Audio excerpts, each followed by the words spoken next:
Hi, it's Leela. I want to talk to you about gender as a construct, gender as performative, all these different ways that people say things about gender that, frankly, I think get under some people's skin because gender is also highly personal.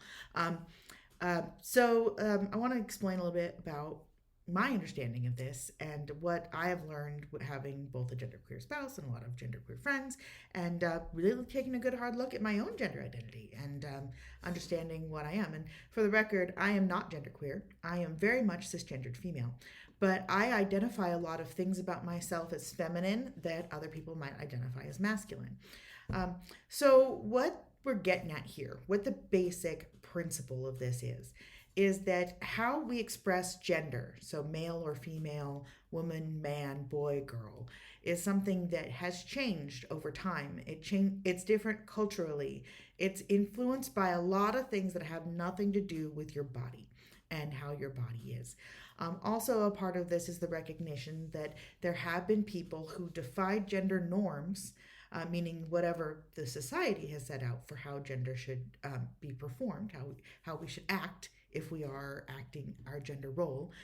There are people who have defied that and acted differently throughout pretty much all of history. And if you're looking for a good source on that, I am personally right now kind of addicted to the podcast History is Gay, which is a really funny take. Some great hosts and a lot of great guest hosts that just go through periods in history and talk about how there's been a lot of erasure of these things, um, but there have been people who don't conform to the gender norms throughout pretty much all of human history, um, and so I think an important thing to keep in mind.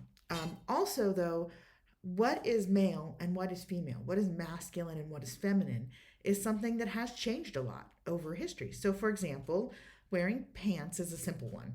Wearing pants used to be considered masculine. Well, now a woman's not considered any less feminine if she wears pants. Um, there are other things like long hair. There were periods in time where long hair has been considered gender neutral, or it was very typical for men to have long hair. And we tend to think of long hair as a more feminine characteristic now, though, of course, it's fluid. Um, it really varies a lot. And so when people are talking about gender as a construct, gender as performative, that's what they mean. That society is putting up the rules about what is masculine and what is feminine.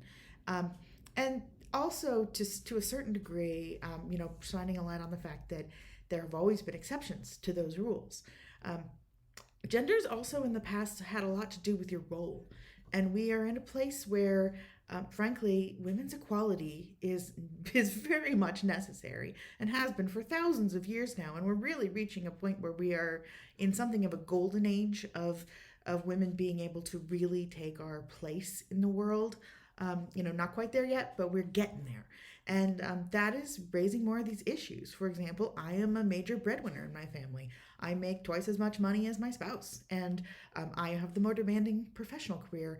That is something that I am proud of and that I do not see as masculine, but that our society sometimes sees as masculine. I personally think there is nothing unfeminine about my decisions to be a corporate professional and work at my desk and slay it at my day job. But for some people, especially like you look at certain periods, say, 1950s stereotypes, etc., that would have been considered masculine. And we just don't see it that way now. Anyway, I urge you to take a look at that. Also, just want to point out that physical gender is also not always straightforward.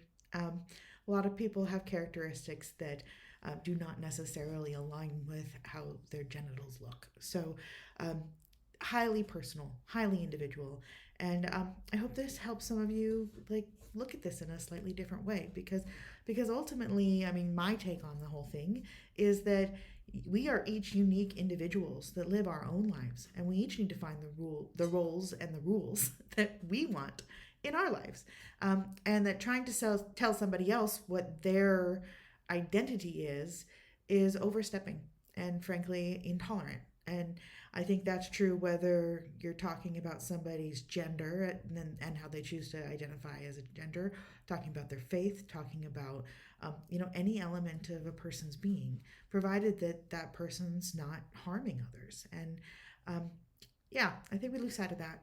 And frankly, whatever you are, I really, really hope that you are happy with what you are and that it reflects who you really feel you are inside. And whether that be, queer or straight, whether that be man or woman or both or neither or anything in between all of those things, whether that be conservative or liberal, whether that be, anything, however you define yourself. I just hope it's authentically you, and I hope that we can all work towards a society where we are more respectful of other people's choices in those regards. So, anyway, um, thanks very much and have a great day.